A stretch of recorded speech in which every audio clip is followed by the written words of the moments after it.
ਤੇ ਅਸੀਂ ਅੱਜ ਦੀਪ ਸਿੱਧੂ ਜਿਹੜਾ ਇਸ ਦੁਨੀਆ ਵਿੱਚੋਂ ਚਲਾ ਗਿਆ ਹੈ ਯੋਧਾ ਸ਼ਹੀਦ, ਅਸੀਂ ਉਹਦੀ ਆਤਮਾ ਨੂੰ ਤੇ ਉਹਦੇ ਇਨਸਾਫ ਨੂੰ ਦਰਬਾਰ ਸ਼੍ਰੀ ਕੇਸਗੜ੍ਹ ਸਾਹਿਬ ਜਾ ਕੇ ਅਰਦਾਸ ਬੇਨਤੀ ਕਰਨੀ ਹੈ।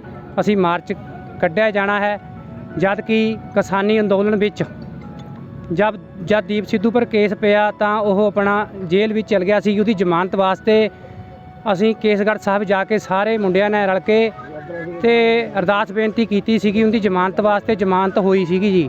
ਤੇ ਅੱਜ ਅਸੀਂ ਆਪਣਾ ਕੇਸਗੜ੍ਹ ਸਾਹਿਬ ਜਾ ਕੇ ਅਸੀਂ ਅਰਦਾਸ ਬੇਨਤੀ ਕਰਨੀ ਹੈ ਕਿ ਦੀਪ ਸਿੱਧੂ ਨੂੰ ਇਨਸਾਫ ਦਿੱਤਾ ਜਾਵੇ, ਕਿ ਉਹੀ ਹਰੇਕ ਮੁੰਡਿਆਂ ਦੀ ਕੌਮ, ਸਿੱਖਾਂ ਦੀ ਕੌਮ ਵਿੱਚ ਇੱਕ ਜਾਗ ਲਾ ਕੇ ਚਲ ਗਿਆ ਹੈ। ਅਸੀਂ ਉਹਦੀ ਆਤਮਾ ਦੀ ਸ਼ਾਂਤੀ ਵਾਸਤੇ ਤੇ ਉਹਨੂੰ ਸਾਫ਼ ਦੇਣ ਵਾਸਤੇ ਕੇਸਗੜ੍ਹ ਜਾ ਕੇ ਅਰਦਾਸ ਬੇਨਤੀ ਕਰਾਂਗੇ। ਇਹ ਸਾਡੇ ਵੀਰ ਖਾਨ ਸਾਹਿਬ ਕਰੋ ਗੱਲਾਂ ਬੋਲੋ। ਵਾਹਿਗੁਰੂ ਜੀ ਕਾ ਖਾਲਸਾ, ਸ਼੍ਰੀ ਵਾਹਿਗੁਰੂ ਜੀ ਕੀ ਫਤਿਹ। ਸਾਡਾ ਵੀਰ ਇਸ ਦੁਨੀਆ 'ਚ ਨਹੀਂ ਰਿਹਾ ਦੀਪ ਸਿੱਧੂ ਵੀਰ, ਪਰ ਅਸੀਂ ਉਹਦੀ ਸੋਚ ਤੇ ਪਹਿਰਾ ਠੋਕ ਕੇ ਦੇਵਾਂਗੇ। ਦੀਪ ਸਿੱਧੂ ਵੀਰ ਸਾਡਾ ਅਮਰ ਰਹੇ। ਵਾਹਿਗੁਰੂ ਜੀ ਕਾ ਖਾਲਸਾ, ਸ਼੍ਰੀ ਵਾਹਿਗੁਰੂ ਜੀ ਕੀ ਫਤਿਹ। ਜਕਾਰਾ ਜਾਵੇ, ਨਿਹਾਲ ਹੋ ਜਾਵੇ, ਸ਼ਹੀਦਾਂ ਸਿੰਘਾਂ ਦੇ ਮਨਾਂ ਨੂੰ ਭਾਵੇ। ਸਤਿ ਸ੍ਰੀ ਅਕਾਲ। ਦੀਪ ਸਿੱਧੂ ਤੇਰੀ ਸੋਚ ਤੇ ਪਹਿਰਾ ਦਿਆਂਗੇ ਠੋਕ ਕੇ। ਦੀਪ ਸਿੱਧੂ ਤੇਰੀ ਸੋਚ ਤੇ ਪਹਿਰਾ ਦਿਆਂਗੇ ਠੋਕ ਕੇ। ਦੀਪ ਸਿੱਧੂ ਤੇਰੀ ਸੋਚ ਤੇ ਪਹਿਰਾ ਦਿਆਂਗੇ ਠੋਕ ਕੇ। ਦੀਪ ਸਿੱਧੂ ਵੀਰ ਤੇਰੀ ਸੋਚ ਤੇ ਪਹਿਰਾ ਦਿਆਂਗੇ ਠੋਕ ਕੇ। ਦੀਪ ਸਿੱਧੂ ਅਮਰ ਰਹੇ, ਅਮਰ ਰਹੇ, ਅਮਰ ਰਹੇ। ਦੀਪ ਸਿੱਧੂ ਅਮਰ ਰਹੇ, ਅਮਰ ਰਹੇ, ਅਮਰ ਰਹੇ। ਵਾਹਿਗੁਰੂ ਜੀ ਕਾ ਖਾਲਸਾ, ਵਾਹਿਗੁਰੂ ਜੀ ਕੀ ਫਤਿਹ। ਨਿਤਾਣਿਆਂ ਦੀ ਤਾਂਸਾ ਗੁਰੂ ਨੇਵਤਿਆਂ ਦੀ ਓਟ ਨਿਆਸਕਾਂ ਧੰਨ ਸਾਹਿਬ ਸ੍ਰੀ ਗੁਰੂ ਗੋਬਿੰਦ ਸਿੰਘ ਸਾਹਿਬ ਜੀ ਮਹਾਰਾਜ ਜੀ ਪਾਤਸ਼ਾਹ ਜੀਓ। ਧੰਨ ਧੰਨ ਸਾਹਿਬ ਸ੍ਰੀ ਗੁਰੂ ਗ੍ਰੰਥ ਸਾਹਿਬ ਜੀ ਮਹਾਰਾਜ ਚਵਰ ਤਪਕ ਦੇ ਮਾਲਕ ਗੁਰਤਕ ਦੇ ਵਿਰਾਜਮਾਨ ਸਤਿਗੁਰੂ ਜੀ ਆਪ ਜੀ ਦੇ ਪਾਵਨ ਪਵਿੱਤਰ ਚਰਨ ਕਮਲਾਂ ਪਾਸ ਅਰਦਾਸ ਬੇਨਤੀ ਜੋਦਰੀ ਹੈ ਮਹਾਰਾਜ ਜੀ।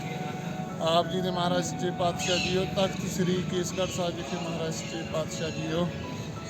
ਗਗਨ ਤੇ ਮਾਮਾ ਬਾਜਿਓ ਪਰਿਓ ਨਿਸ਼ਾਨਾ ਘਾਓ ਖੇਤ ਜੋ ਮਨ ਦਿਓ ਸੁਰਮਾ ਅਰਜੁਨ ਕੋ ਦਾਉ ਦੇ ਮਹਾਂਭਾਰਤ ਅਨੁਸਾਰ ਮਹਾਰਾਜ ਜੀ। ਆਪ ਜੀ ਦਾ ਮਹਾਰਾਜ ਸੱਚੇ ਪਾਤਸ਼ਾਹ ਜੀ ਉਹ ਭੇਜਿਆ ਹੋਇਆ ਯੋਧਾ ਦੀਪ ਸਿੰਘ ਮਹਾਰਾਜ ਸੱਚੇ ਪਾਤਸ਼ਾਹ ਜੀ ਕੌਮ ਦੇ ਖਾਤਰ ਆਪ ਜੀ ਦੇ ਮਹਾਰਾਜ ਸੱਚੇ ਪਾਤਸ਼ਾਹ ਜੀ ਦੁਸ਼ਟਾਂ ਨੇ, ਭੈੜੀਆਂ ਸਰਕਾਰਾਂ ਨੇ ਮਹਾਰਾਜ ਸੱਚੇ ਪਾਤਸ਼ਾਹ ਜੀ ਉਹਦਾ ਮਰਡਰ ਕੀਤਾ। ਉਹ ਆਪ ਜੀ ਦੇ ਚਰਨਾਂ ਵਿੱਚ ਜਾ ਬਰਾਜਿਆ। ਉਹਦੇ ਮਹਾਰਾਜ ਸੱਚੇ ਪਾਤਸ਼ਾਹ ਜੀ ਇਸ ਦੁੱਖ ਦੇ ਵਿੱਚ ਸਾਰੀ ਸੰਗਤ ਨੇ, ਸਮੁੱਚੀ ਸੰਗਤ ਨੇ, ਅਨੰਦਪੁਰ ਸਾਹਿਬ ਦੇ ਇਲਾਕੇ ਦੀ ਸੰਗਤ ਨੇ ਮਹਾਰਾਜ ਜੀ ਆਪ ਜੀ ਦੇ ਦਰ ਤੇ ਸਮੁੱਚੀ ਸੰਗਤ ਅਰਦਾਸ ਬੇਨਤੀ ਕਰਦੀ ਹੈ ਸਾਡੇ ਯੋਧੇ ਨੂੰ ਆਪਣੇ ਚਰਨਾਂ ਦਾ ਨਿਵਾਸ ਬਖਸ਼ਣਾ, ਪਿੱਛੇ ਅਨੇਕਾਂ ਯੋਧਿਆਂ ਦੇ ਉੱਪਰ ਮਿਹਰ ਭਰਿਆ ਹੱਥ ਰੱਖਣਾ, ਮਹਾਰਾਜ ਜ਼ਾਲਮ ਸਰਕਾਰਾਂ ਦਾ ਨਾਸ਼ ਕਰਨਾ, ਆਪ ਜੀ ਨੇ ਕਿਰਪਾ ਕਰਨੀ। ਸਮੁੱਚੀ ਸੰਗਤ ਦਾ ਮਹਾਰਾਜ ਸੱਚੇ ਪਾਤਸ਼ਾਹ ਜੀ ਮਿਹਰ ਭਰਿਆ ਹੱਥ ਰੱਖਣਾ, ਚੜ੍ਹਦੀ ਕਲਾ ਬਖਸ਼ਿਸ਼ ਕਰਨੀ, ਆਪ ਦੀ ਕਿਰਪਾ ਕਰੋ ਮਹਾਰਾਜ। ਖਾਲਸੇ ਤੇ ਮਿਹਰ ਭਰਿਆ ਹੱਥ ਰੱਖੋ, ਚੜ੍ਹਦੀ ਕਲਾ ਬਖਸ਼ਿਸ਼ ਕਰੋ। ਦਰੋਂ ਕਰੋ ਗੁਰਸਿੱਖੀ ਜੀਵਨ ਨਾਮਦਾਨ ਦੀਆਂ ਦਾਤਾਂ ਬਖਸ਼ਿਸ਼ ਕਰਨੀਆਂ, ਹਰ ਕਾਰਜ, ਹਰ ਮੈਦਾਨ, ਹਰ ਦੀਵਾਨ ਫਤਿਹ ਬਖਸ਼ਿਸ਼ ਕਰਨੀ ਮਹਾਰਾਜ ਜੀ। ਆਪ ਜੀ ਦੀ ਮਹਾਰਾਜ ਸੱਚੇ ਪਾਤਸ਼ਾਹ ਜੀਓ ਸੇਵਾ ਕਰਦਿਆਂ ਸੰਗਤ ਕੋਲੋਂ ਨਾਮ ਜਪਦਿਆਂ ਮਹਾਰਾਜ ਅਨੇਕ ਪ੍ਰਕਾਰ ਦੀਆਂ ਗਲਤੀਆਂ ਹੋ ਗਈਆਂ ਹੋਈਆਂ, ਜਾਣ ਬੱਚੇ ਸਮਝ ਕੇ ਮਾਫ ਕਰਨਾ, ਅੱਗੇ ਵਾਸਤੇ ਸਮਤ ਬਖਸ਼ਿਸ਼ ਕਰਨੀ, ਚੜ੍ਹਦੀ ਕਲਾ ਬਖਸ਼ਿਸ਼ ਕਰਨੀ ਮਹਾਰਾਜ। ਆਪ ਜੀ ਨੇ ਕਿਰਪਾ ਕਰਨੀ, ਸਾਡੇ ਯੋਧਿਆਂ ਦੇ ਮਾਰਗ ਦੇ ਉੱਤੇ ਚੱਲਣ ਦਾ ਬਲ ਉਦਮ ਬਖਸ਼ਿਸ਼ ਕਰਨਾ। ਇਸ ਟਾਈਮ ਹਾਜ਼ਰੀਆਂ ਸਭ ਸੰਗਤਾਂ ਦੀਆਂ ਦਰ ਤੇ ਪ੍ਰਮਾਣ ਕਰਨੀਆਂ। ਸਹੀ ਪਿਆਰੇ ਮੇਲੋ ਜਿਨ੍ਹਾਂ ਮਿਲੇ ਆਪ ਜੀ ਦਾ ਪਵਿੱਤਰ ਨਾਮ ਚਿਤਾਵੇ ਗੁਰੂ ਨਾਨਕ ਆਵੇ ਫਤਿਹ ਪਾਵੇ, ਨਿਹਾਲ ਹੋ ਜਾਵੇ। ਗੁਰੂ ਗ੍ਰੰਥ ਸਾਹਿਬ ਜੀ ਦੇ ਚਰਨਾਂ ਨੂੰ ਪਾਵੇ।